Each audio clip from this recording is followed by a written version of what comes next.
अच्छा देखो, आपके शहर के चौराहे पे कोई व्यक्ति खड़ा हो और आपसे कहे कि हम किस रास्ते से चले जाएं, तो आप क्या कहोगे? कि चाहे जिस रास्ते से चले जाओ, क्योंकि वह यह तो बता नहीं रहा है किस रास्ते से उसे जाना है। नाथ कही हम कई मग जाएं, किस रास्ते से जाएं? भरद्वाज जी बोले सुगम सकल मग तुम कहां आई? आपके लिए सारे रास्ते सुगम है, चाहे जिस रास्ते से जाओ।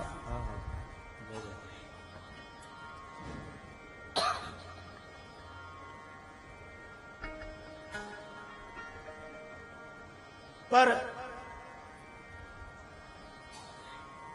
भगवान कह रहे हैं कि महाराज रास्ता आप ही बताओ, लक्ष्य भी आप ही बताओ, न मुझे लक्ष्य का पता है और न मुझे मार्ग का पता है। लक्ष्य आप बताओ और मार्ग भी आप बताओ। अच्छा ठीक है, हम रास्ता दिखाने वाले बुलाते हैं।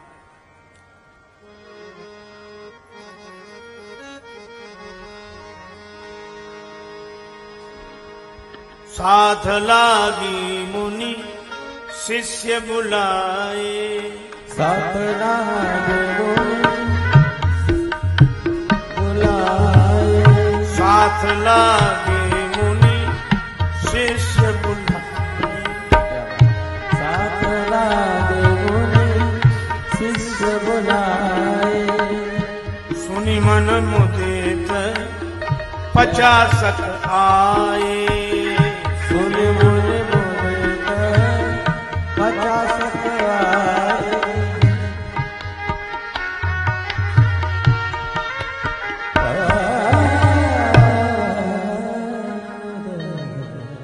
भरद्वाज जी ने कहा इनको रास्ता बताने के लिए कुछ मार्गदर्शकों को बुलाओ। तो रास्ता बताने वाले आए कितने? 50। रास्ता चलने वाले 4 और रास्ता बताने वाले 50। यह तो श्री राम जी के जमाने की बात है।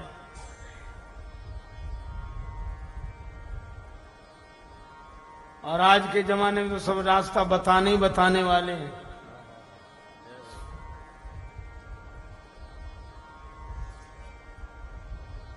एक बार एक विद्वान का व्याख्यान था किसी शहर के बड़े हॉल में, हॉल बुक किया गया था। विद्वान समय पर जब व्याख्यान देने गए तो एक श्रोता बैठा, एक।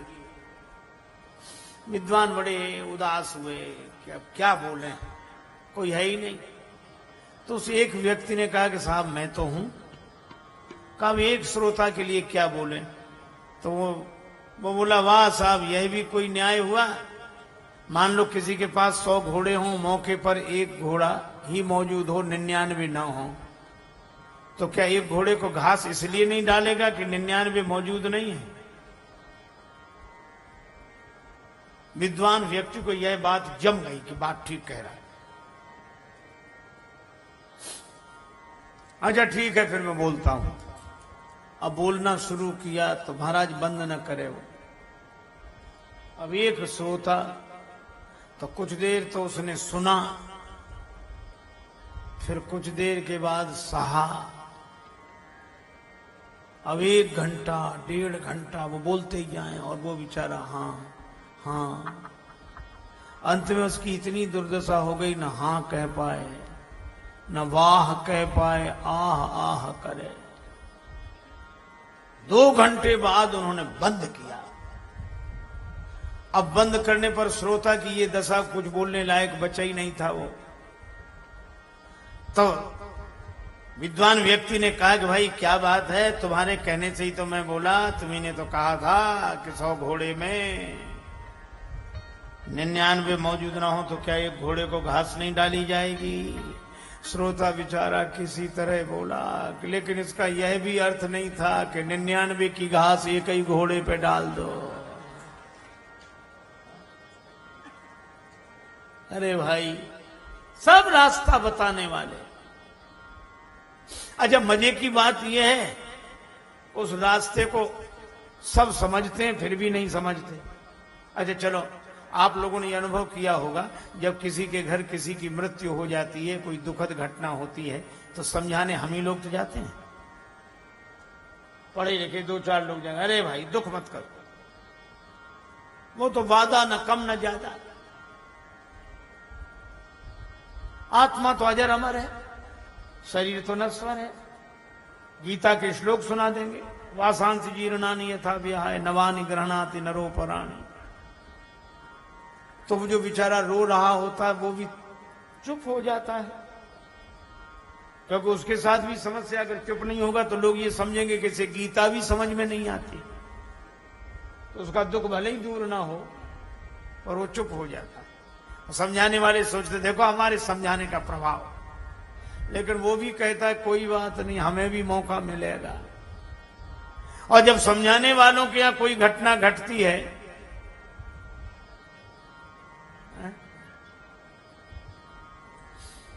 तब फिर वो आते जिन्हें हम समझाने गए थे, और वो भी आके यही बातें कहते हैं कि शरीर नश्वर है, आत्मा अमर है। हमें आज तक ये बात समझ में नहीं आई कि जब सभी ये बात समझते हैं तो समझाने की जरूरत क्या है। हमें तो लगता है कि हम कोई नहीं समझते हैं, और हम यह समझते हैं कि हम सब समझते हैं। सब रास्ता दिखाने के लिए तैयार, 4 चलने वाले 50 रास्ता दिखाने को तैयार।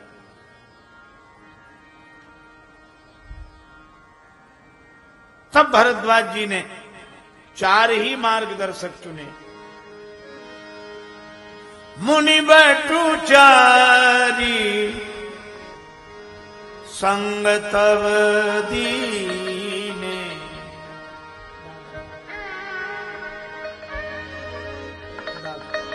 मुनि बैठू 4 संग तव दीने, बैठू 4 संग तव दीने, मुनि बैठू 4 मुनि बैठू 4 संग तव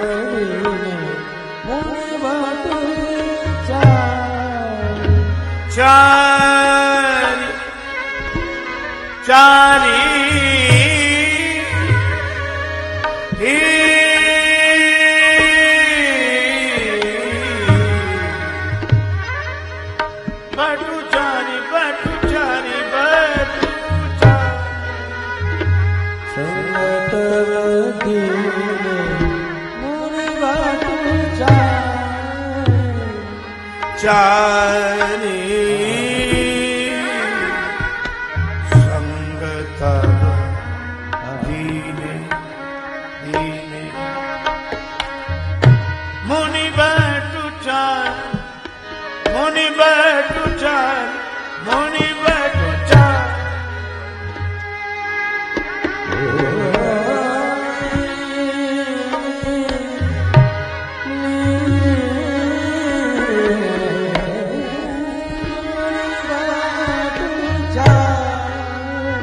मार्गदर्शक दिए, और ये 4 गए। भगवान जमुना किनारे तक पहुंचे, उतरी नहाए जमुन जल जो शरीर समश्याम, और ब्रह्मचारियों को वहीं से विदा किया। भगवान फिर आगे बढ़े। गांव की देवियों ने देखा, नगर के नर नारी भगवान का दर्शन करते हैं, ये बड़े सुंदर हैं।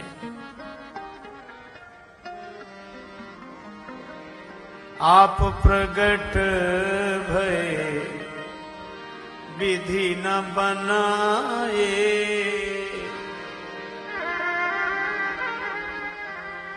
इनको विधाता ने बनाया नहीं है। एक कहिए सहज सुहाए, एक कहिए सहज सुहाए, आप प्रगट भय विधि न बनाए, आप प्रगट भय विधि न बनाए।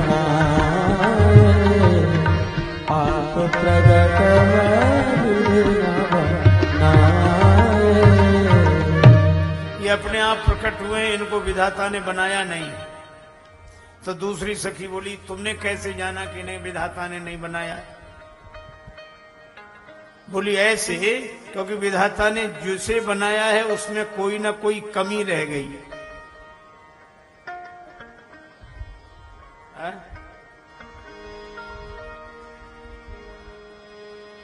कर्म गति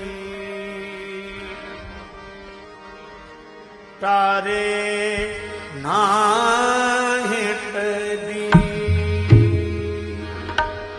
कर्म गति तारे नाहित दी। अरे देखो, गहनो कर्मणा गति, श्री सूरदास जी ने भी इसी तरह का पद लिखा। उधो कर्मन की गति न्यारी गति न्यारी, कर्मन की गति, कर्मन की गति न्यारी, ऊधो कर्मन की गति न्यारी, गति न्यारी, गति न्यारी।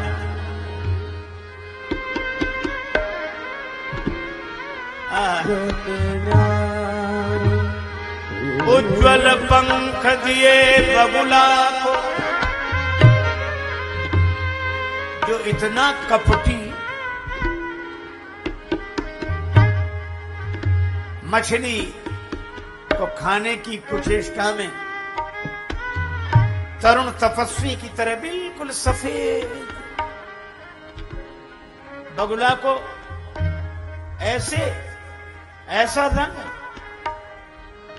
उज्ज्वल पंख दिए बगुला को, कोयल कर दीनी कारी, ऊधो कर्मन की गति।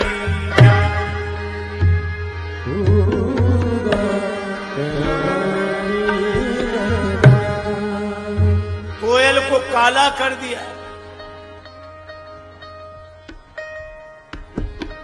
मीठो जल ले सरिता बहती, सागर किस विध खारी, ऊधो कर्मन की गति। समुद्र को खारा कर दिया, कल्प वृक्ष को वृक्ष बना दिया, कर्मन की गति न्यारी, की गति न्यारी, की गति न्यारी।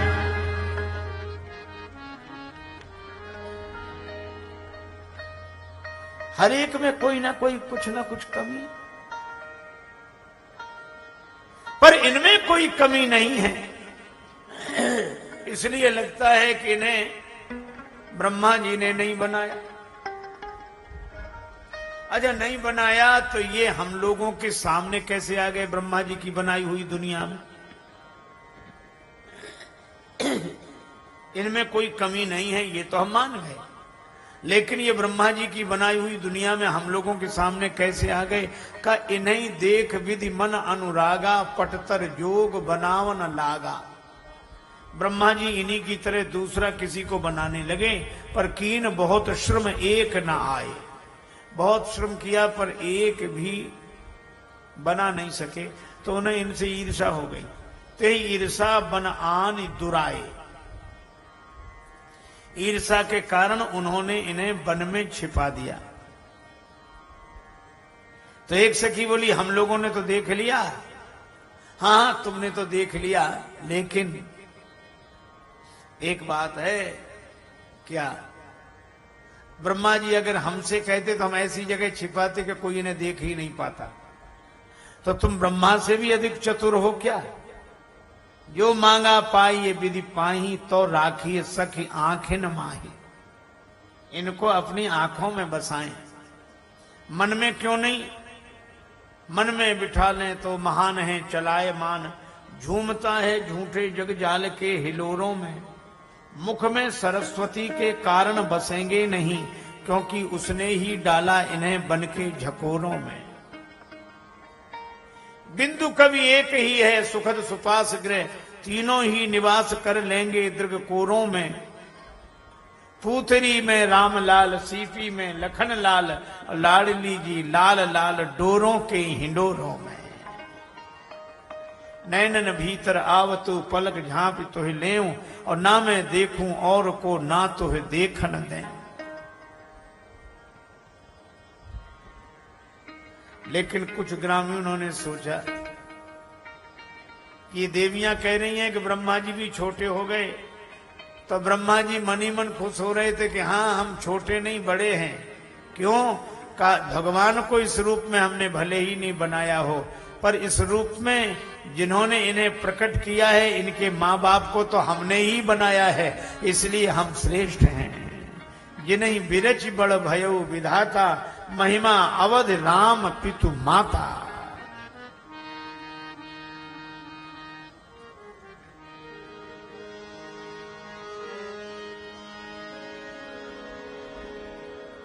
एक देखी बट छांभल,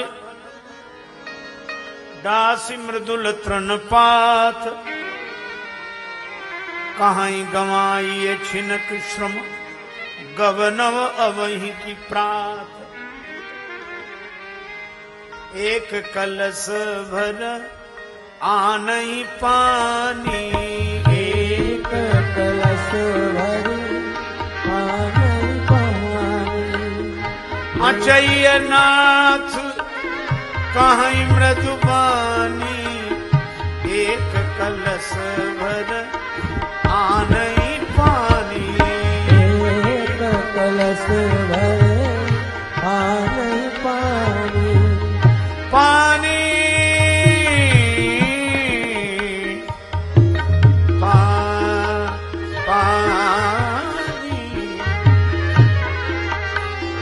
आनई पानी,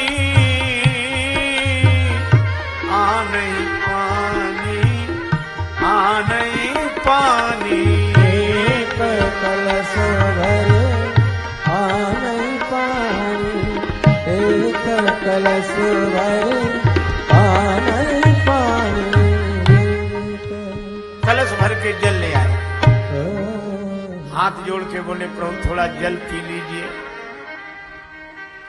अचैय नाथ कहीं मृदुबानी।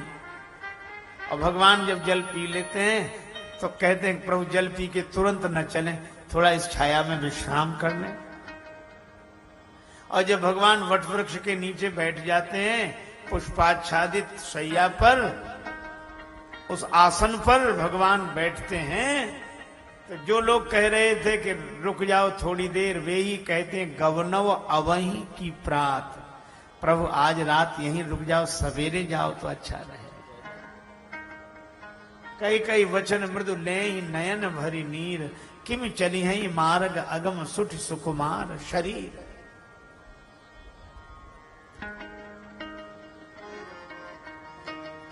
ई बबुआ रुक जाई दो चार दिन और,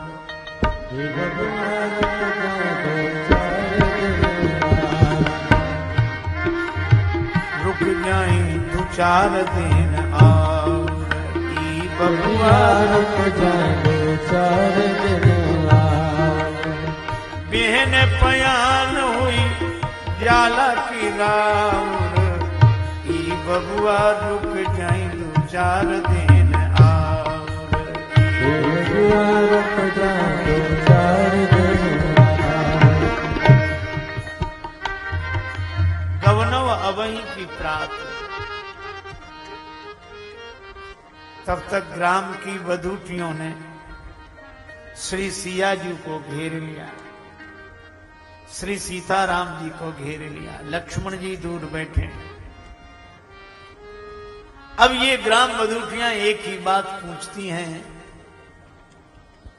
शीश जटा और बाहु विशाल, विलोचन लाल तिरछी सी भौं है।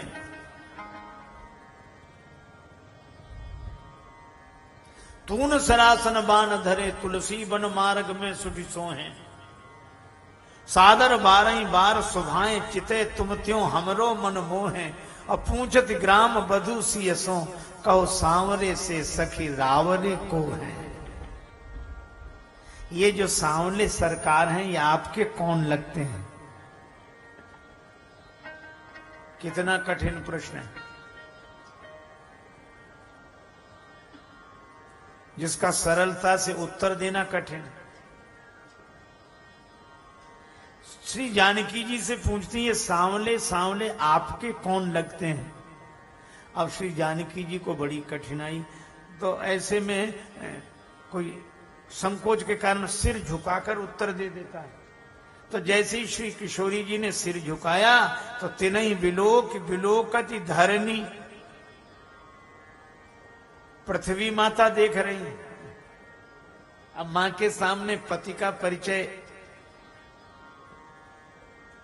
नववधु कैसे दे?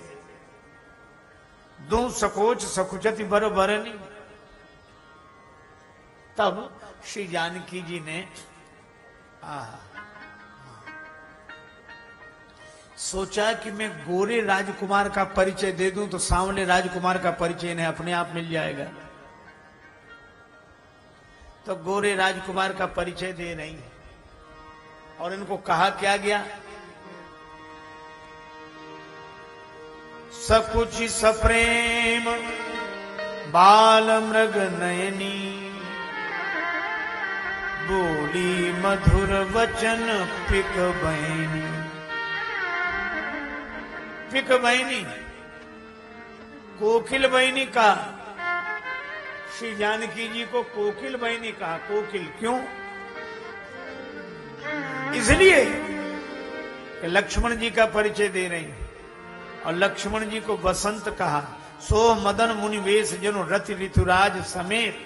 और कितना सुंदर वर्णन है कि बसंत का परिचय तो कोयल ही देगी।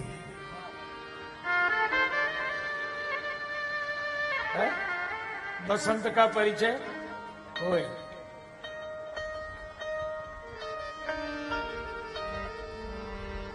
कोयलिया बोले अगुवानी, डार पर ऋतु बसंत को देत संदेश संदेशवा कोयली। श्री जानकी जी लक्ष्मण जी का परिचय देती हैं और क्या कहती हैं? सहज सुभाय सुभग तनु गोरे, नाम लखन लघु देवर मोरे। श्री जानकी जी कहती इनका स्वभाव बड़ा सरल है, ये बड़े सुंदर हैं, गौर वर्ण वाले हैं। आज हम आपसे पूछते हैं क्यों भाई लक्ष्मण जी का स्वभाव सरल है?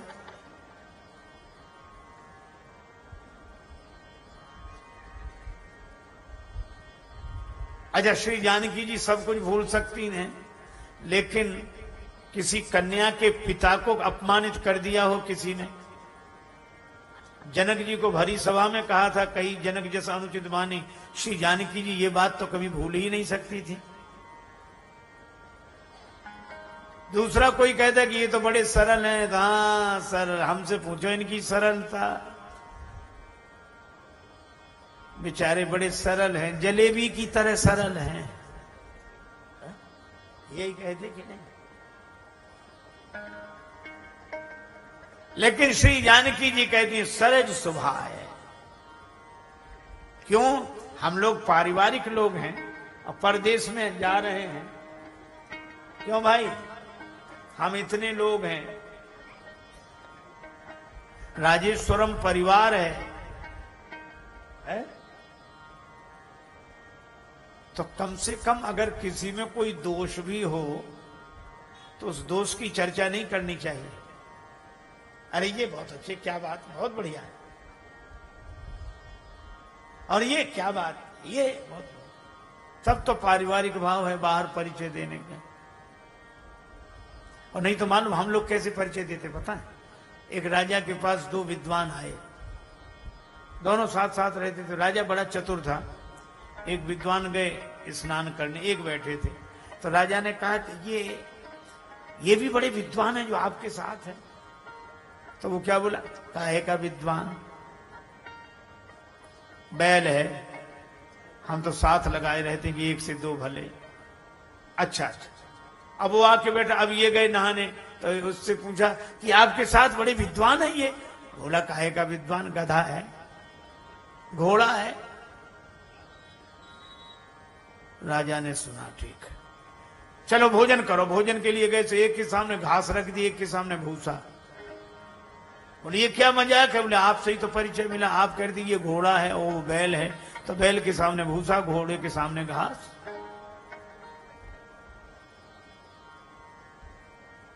तो कभी ऐसा परिचय न दो ताकि वह हमारे लिए दुखदाई हो जाए।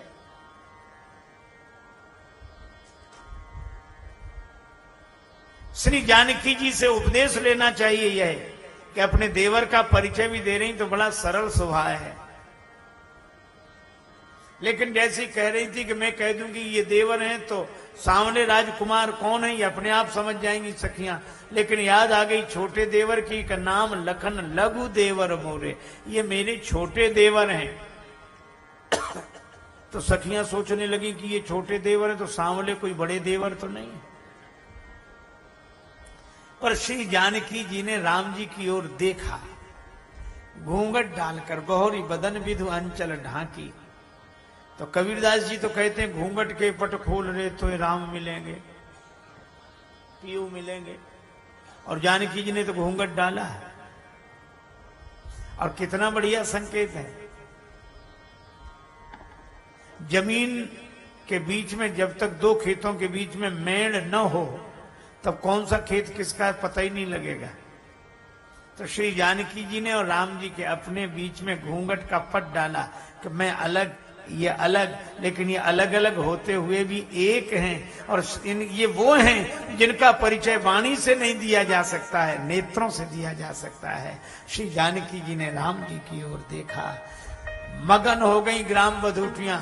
उन्हें पूछना नहीं था, वे तो यह चाहती थी कि राम जी कैसे आदर भरी दृष्टि से श्री सियाजू को देखते हैं, तो हम यह भी तो देख लें कि सियाजू राम जी को कैसे देखती हैं। और जब श्री सीता जी राम जी को देखें और राम जी सीता जी को देखें, प्रसन्न होते हैं। इसी तरह हम लोग युगल सरकार का दर्शन करके प्रसन्न होते हैं। अच्छा एक बात और है, ये कुछ मांग रही हैं क्या? नहीं, ये बुंदेलखंड की घटना है। चित्रकूट जा रहे हैं, भगवान वाल्मीकि आश्रम के पहले की बात है। आपने ऐसा कभी नहीं देखा होगा कि हम जिसे प्रणाम करें, चरणों में हाथ रखें, फिर उसी के सिर पे हाथ रखें। चरणों में प्रणाम का प्रणाम महाराज, और फिर सिर पे हाथ रख के कहें खुश रहो खुश रहो। हाँ? ऐसा देखा? अरे हम जिसे प्रणाम करते हैं वो हमें आशीर्वाद देता है, और जो हमें प्रणाम करता है हम उसे आशीर्वाद देते हैं। लेकिन यह एक अद्भुत बात है, अति सप्रेम सिय पाए परि बहुविधि देहि आशीष। श्री सीता जी के चरणों में प्रणाम भी करती हैं और माथे पे हाथ रखकर आशीर्वाद भी देती हैं। ये परंपरा है कहां की? यह बुंदेलखंड की परंपरा है। वे बेटियों के चरण भी छूते हैं और बेटियों के माथे पर हाथ रखकर आशीर्वाद भी देते हैं।